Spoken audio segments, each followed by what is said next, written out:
A Bíblia é um livro enorme, composto com 2 testamentos e 66 livros. A Bíblia é muito conhecida por ser rica em conteúdos, revelações e narrativa. Porém, é repleta de histórias e eventos que geram mistérios e questionamentos ao longo da história, como por exemplo, quem é real autor do livro de Jó. E hoje, vamos mostrar 4 mistérios da Bíblia. Vamos começar.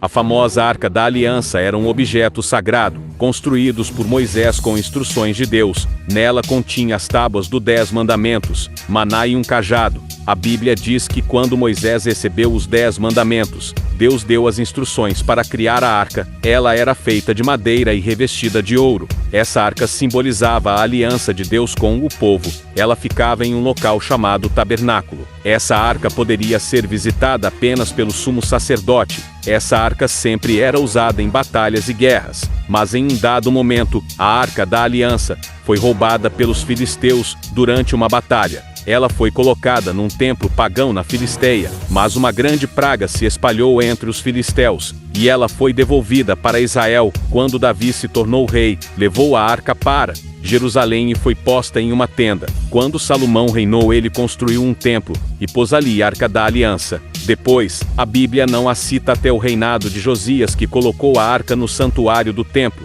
Mas 22 anos depois da morte de Josias, Judá foi invadida e destruída pelos babilônicos, e a Bíblia diz que todos os utensílios do templo foram roubados. A Bíblia não diz mais nada sobre a arca após isso. Ela parece estar desaparecida, e existem várias teorias, como ela ter sido levada pela Babilônia, ela desaparecido ou pode ter sido destruída. A arca ter sido levada ao céu conforme diz uma visão de João. A arca estar escondida na Etiópia, a arca sendo escondida por Deus ou pelo profeta Jeremias no Monte Nebo. Mas nenhuma dessas são confirmadas, e não levam a lugar algum. A verdade é que a Arca da Aliança nunca foi encontrada.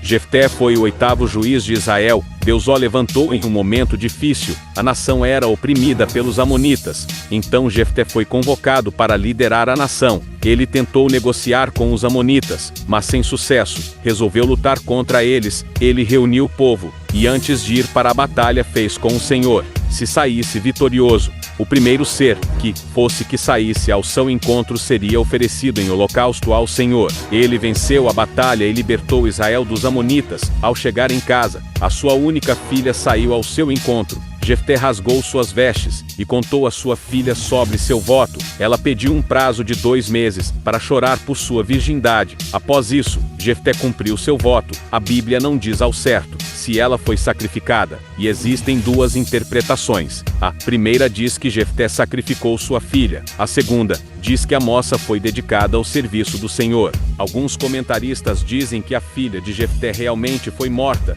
enquanto outros dizem que não faria sentido a moça chorar pela sua virgindade prestes a morrer, além de que Deus abomina o sacrifício humano. Essas pessoas acreditam que a moça se dedicou ao serviço do Senhor por toda a sua vida, como o que aconteceu com Samuel, por exemplo.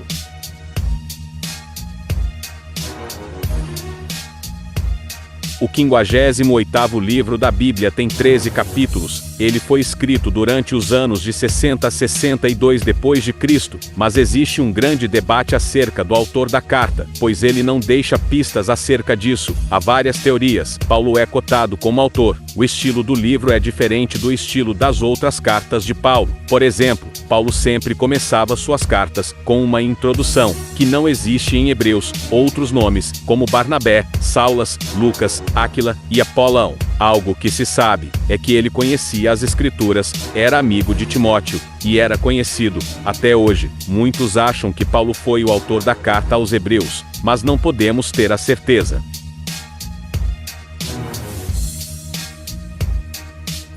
Melquisedeque é um dos homens mais misteriosos da Bíblia. Ele foi um rei e sacerdote de Salém. Ele aparece em Gênesis 14. Após Abraão ter resgatado seu sobrinho Ló, Melquisedeque foi até seu encontro. Abraão entregou o seu dízimo e reconheceu como sacerdote do Deus Altíssimo. A Bíblia não diz sobre nascimento, morte, mulher ou filhos de Melquisedeque. A verdade é que a Bíblia não diz nada mais sobre a história ou reinado de Melquisedeque, mas se sabe que ele tinha muita autoridade.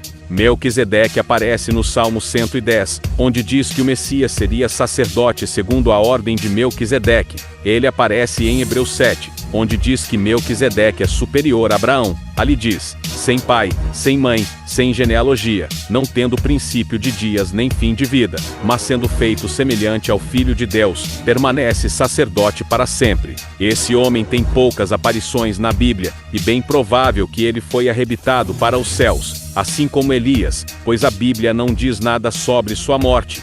Vários estudiosos tentam descobrir sua identidade e propósito. As teorias vão de Melquisedeque ser um anjo, um humano como um rei de uma cidade, o próprio Espírito Santo, sem que era filho de Noé, ou até mesmo Jesus, no Antigo Testamento. Com seu sacerdócio perfeito, Melquisedeque foi fiel a Deus, mesmo sendo um dos homens mais misteriosos da Bíblia, e não sabemos nada sobre seu propósito, nascimento ou morte.